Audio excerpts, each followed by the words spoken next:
are listening to the 90 Days Later podcast with Anna Charles, episode 225.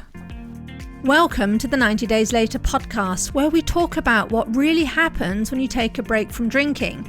And it turns out to be the best thing you've ever done. I'm Anna, coach to high achievers who are done waking up with regret and ready to feel in control around alcohol. If you've ever wondered what your life could look like with less wine and more you, you're in the right place. Hello everybody and welcome back to the podcast. All right, today we're going to be talking about hangovers, but perhaps not the kind you are thinking of. Now look, most people, when they think about a hangover, they're going to think about all the physical stuff, right? The headache, the dry mouth, the exhaustion, the fatigue. And yes, that is real. But for people who drink too much on the regular, I am going to say that the physical part is often the least of it. The worst part of a hangover is almost never the headache. It's actually the feeling that arrives with it, right? It's the dread. It's kind of like that low-grade dread. An sense of irritability you cannot explain, maybe sadness, and disappointment, right? That maybe comes from nowhere, or maybe it's disappointment in, why, look at me again, look what I did yesterday. Certainly the anxiety that sits on your chest, right, before you've even got out of bed. And then on top of all of that, there is the shame, there is the self-criticism, there is that I did it again, what is wrong with me, why will I never learn? Right, so that is the stuff that we're going to be talking about today. And I call all of this the emotional hangover. And I want to say today that why understanding it might change how you think about your drinking completely. And what I'm going to say this right out of the gate, that if what I describe today feels uncomfortably familiar, that is okay. Right? Where you are right now, that's where you are right now. But I want you to know that this is something you can change. And if you just change this, if you change this so that we're not getting into these emotional hangovers, that will change everything about the action you take. Later on, I'm going to share how we can map that out together. But for now, let's get going with this podcast. All right, so here's what happens. I see, for me, there's always like this specific moment. It might be when you wake up and you feel something is off. And maybe you drank more than you planned to last night. Maybe you didn't drink at all, but you had this big high emotion evening. Maybe there was a work event or a difficult conversation, or there was just something that went on. It was like, it was all very heavy. And either way, today you feel irritable. You feel a bit flat. You feel anxious about maybe nothing in particular. Maybe you're snapping at people and you're not entirely sure why. Maybe you feel guilty that you can't quite name what that's all about. Now, maybe you can. Maybe you know, I know exactly why I feel guilty. It's because I drank 5 glasses of wine last night and I wasn't going to have any. But under all of these feelings that kind of come at you, there is this low kind of hum almost. It's like the muzak of I'm not okay. Things are not okay, right? This can't carry on, and maybe you can't shake that, right? This is what I would call an emotional hangover. Now, here is what is actually happening in your brain. When you drink, your neurotransmitters get flooded, right? There's this big chemical high. We know this, right? We get all of the dopamine. It spikes in the way that your brain either didn't plan for, or that, frankly, we are not designed to handle, right? It's not part of the human programming.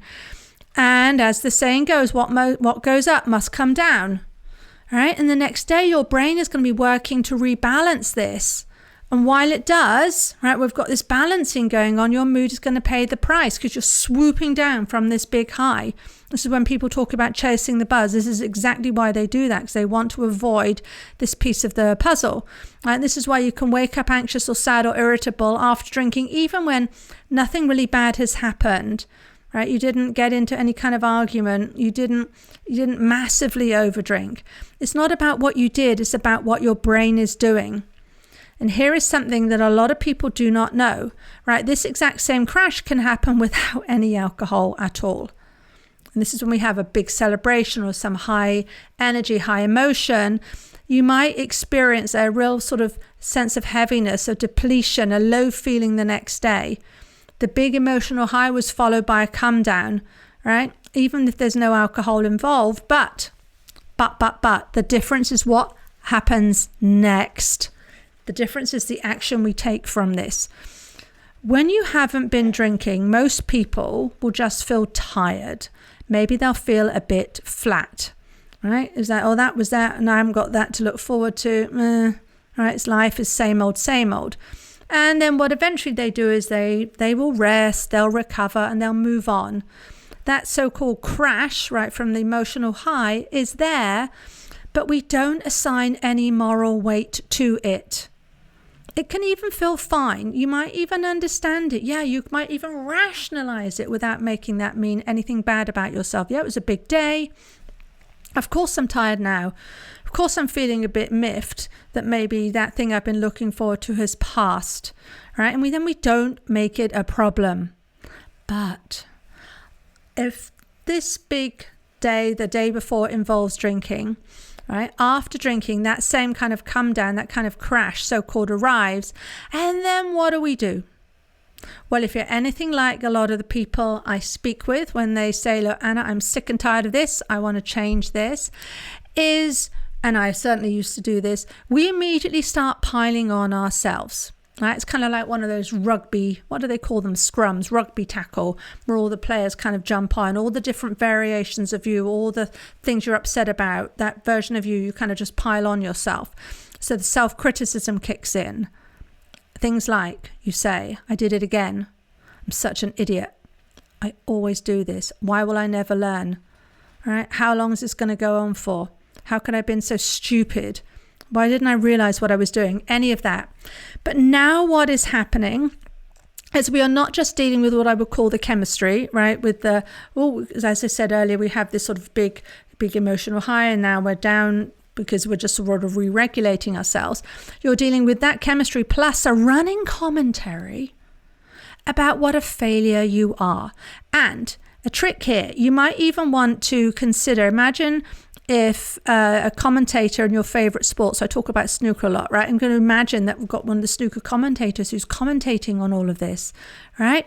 This is where we reinforce these words and how bad we feel, right? We're saying you're such a failure and such a failure and you didn't do this and you didn't do that. And then we start to believe it and we reinforce it.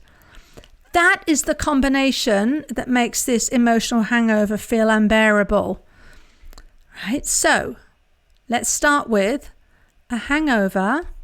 Start with this. We're going to start simple. A hangover is not a punishment. Most people have never heard it put that way, right? I want you to consider this. A hangover is not your body punishing you for doing something wrong. It's not punishing you for doing something bad. It's your brain and your body recalibrating. It's a physiological process. It is morally neutral.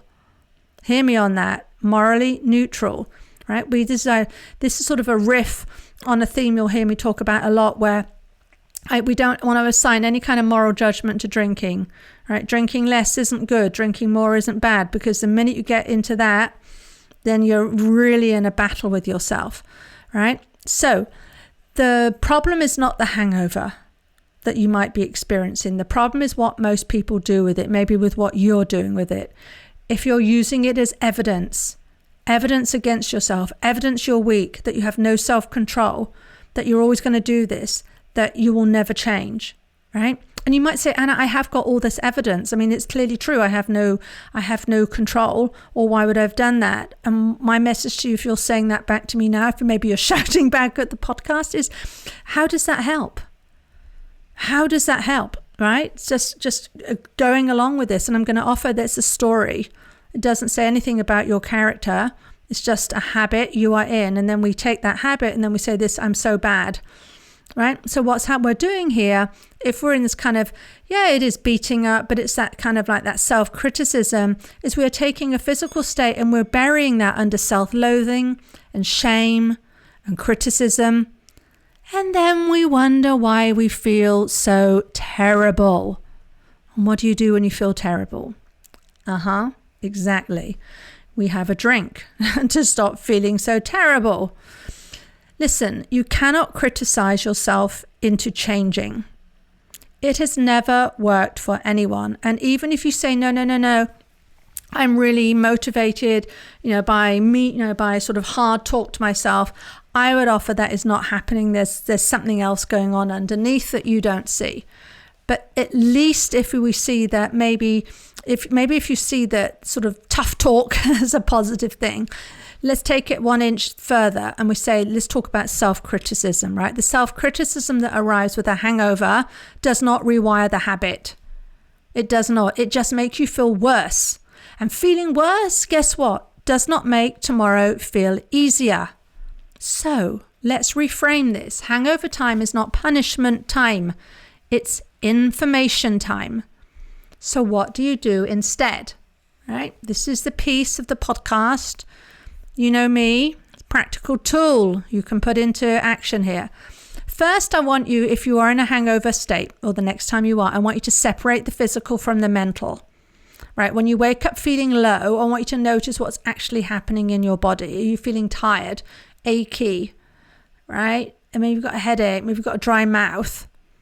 That's all just body chemistry. It will pass. You know it will pass. But then I want you to notice what thoughts are arriving on top of that. The kind of like, I'm such an idiot. I always do this. I'm never going to change. Those are optional. Those are not facts. It might be a fact that you have a dry mouth. You could probably scientifically, or you could, not probably, you could prove you have a dry mouth. But these thoughts, these are not facts. This is your brain. This is your brain already running on empty and it's just piling on, right? It's the rugby tackle piling on. You don't have to believe everything you think, especially not on a hangover morning. Now there's a thought, right? So that's what's happening.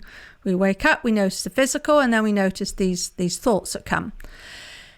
I now want you to get curious about what happened rather than critical about who you are. This is not about who you are. This is not a character flaw, right? Before you started drinking last night, what were you feeling? When you were drinking last night, what did you notice? When did you start to feel like this was too much? Many people who drink too much have learned to ignore these signals completely. You either ignore them or you're not even aware they're there. I hear so often, look, I was 1 minute I was fine, the next minute I was drinking, and then I was, a bottle in, and I just didn't know. Right? The hangover is actually one of the few moments when your body kind of screams at you loudly enough that you can see something's happened. Right? So we want to use that. We want to use this intelligence. And I want you to treat the morning after. This one might feel difficult. I will prefix. Is it prefix? Say in front of it, right? This might feel difficult, but I want you to treat the morning after as a judgment-free space. I always say that in my coaching world, it is a judgment-free space, shame-free, right? Because I have zero judgment for anybody who wants to talk with me about this. Zero. It doesn't help. And I want you to consider treating the morning after as that judgment-free space. Not because what happened doesn't matter, but because shame doesn't change behavior.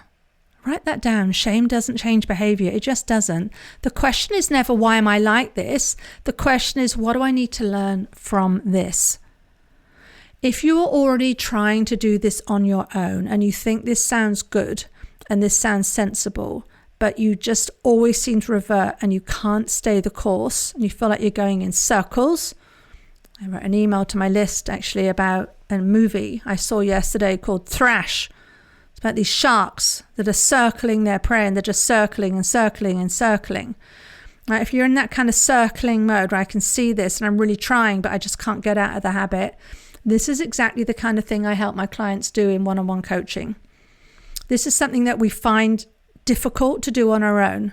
Because what you're trying to do is you're trying to see your own brain. And if you believe your own brain, if you're so tied up in your stories that you've been telling yourself for decades, sometimes you aren't going to be able to easily see a way out of this. But I do.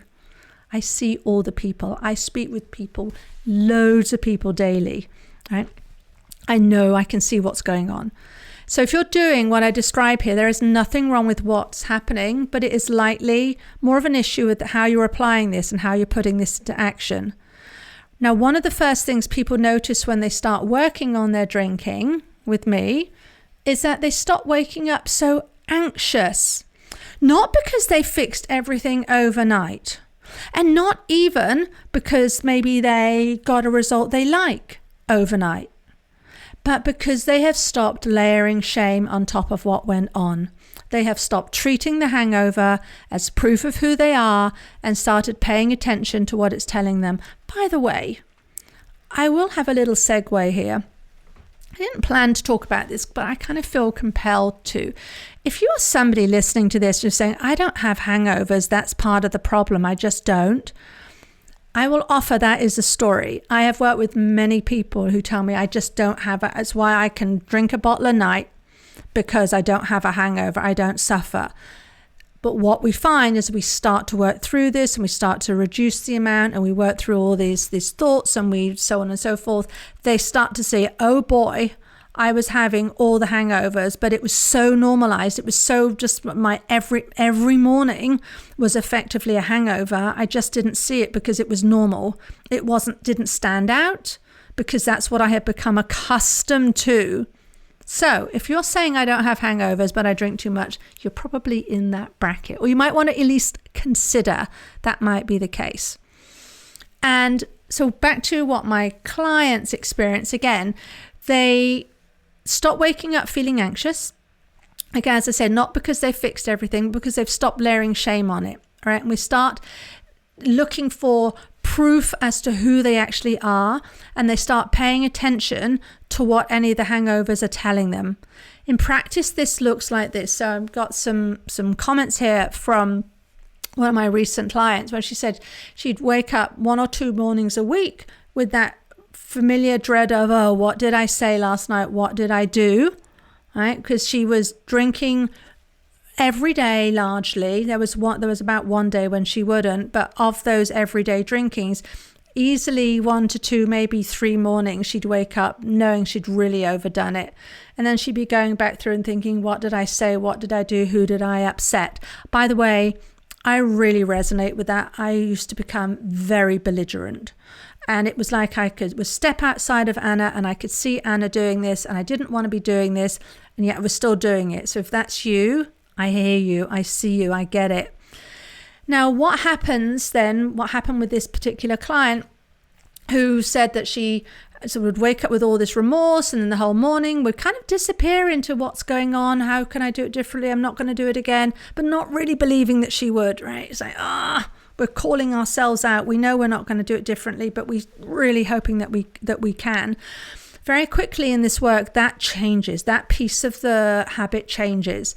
Instead of spending the day or even just the morning in a spiral that exhausts you and that frankly changes nothing, you're going to spend 5 minutes, maybe 10, being honest with yourself about what happened and what you want to do differently next time.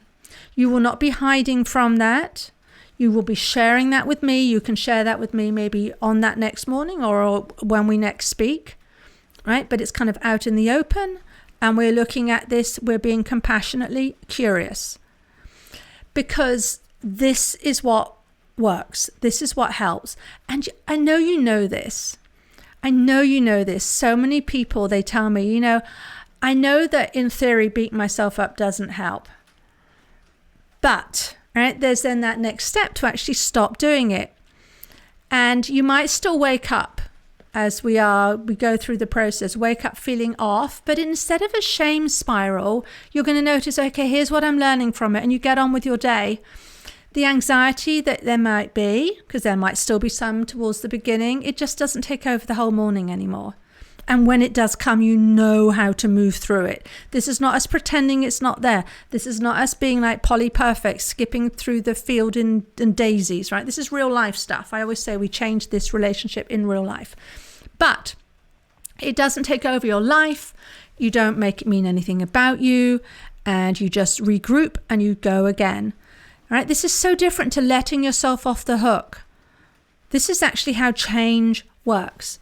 The part that makes a hangover feel unbearable almost never comes from that headache. I want to reiterate that. It comes from what you tell yourself about it.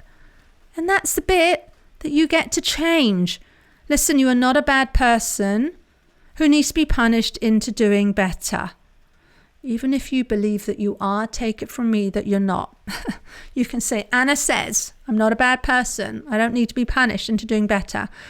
What's happened is you're a person with a habit that isn't working for you. Those are very different things. And only one of them is going to give you somewhere useful to go from which you will take action.